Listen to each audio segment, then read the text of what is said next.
land-grant language was created in 1862, which in my opinion was really a very significant moment in our history. And you look in the context of the Civil War was going on, and yet the Morrill Act, which created the land-grant universities, was passed during that significant conflict.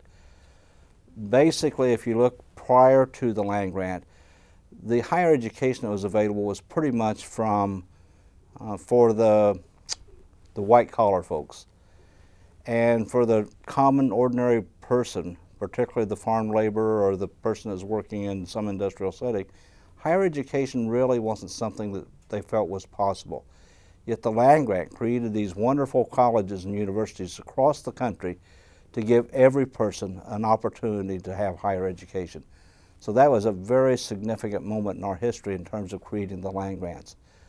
Within the land-grants, there's a lot of knowledge that's created. And initially that knowledge was pretty much confined to the students that would come to that university. In the late 1800s, there was a lot of people talking about, well, we need to get this information out. We need to particularly get it out to some of the rural areas. And so there were, before Extension was developed, they had some outreach programs which in my opinion were really significant for rural Nebraska, rural Midwest. And then in 1914, another piece of legislation was passed that really created the formal Extension service. And to me that was very significant, even though we had already had some Extension work going on. In I think 1915 maybe, the first Extension educator was hired in Nebraska, and I believe that was Merritt County, if I've got my history right. And that kind of set the stage for where we're at today. It was taking the research base that we have at the land-grant institutions as well as other institutions, putting it into practice for the common person. And the goal was, same as today, was to really help enhance their economic, social, or environmental well-being. And that's what we've always been about.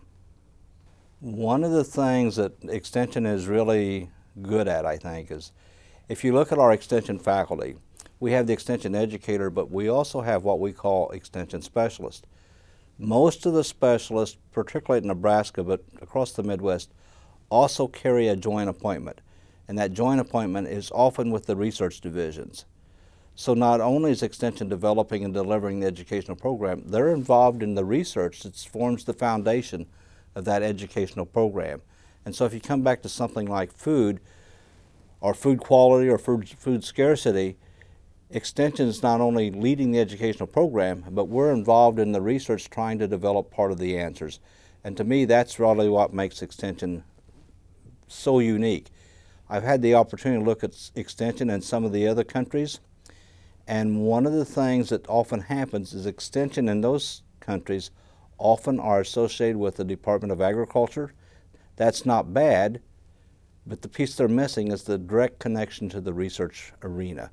And so if you look at Nebraska or you look at any of the land grants where we have Extension, we are connected directly to that research base. And that's really what you see when you go to a lot of the other countries is they have Extension, but it's not connected to the academic community as strongly as it could be. And so that's what makes our Extension programs here so unique, is we have the connection not only to the research program, but also to the academic program. And if you come back to that opening statement when you ask me what Extension does, we teach.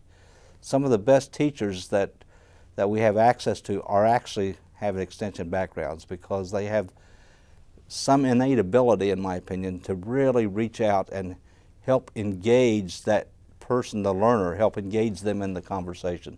So I really feel good about that phrase, we teach.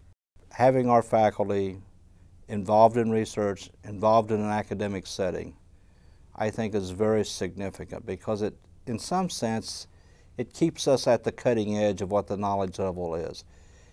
Through our work with the ultimate consumer, it also helps us better engage in terms of what are the real needs.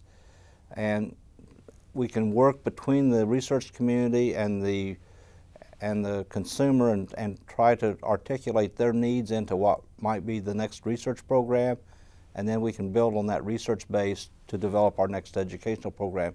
So it's really a synergistic loop in terms of knowledge base, knowledge creation, and matching that to the needs.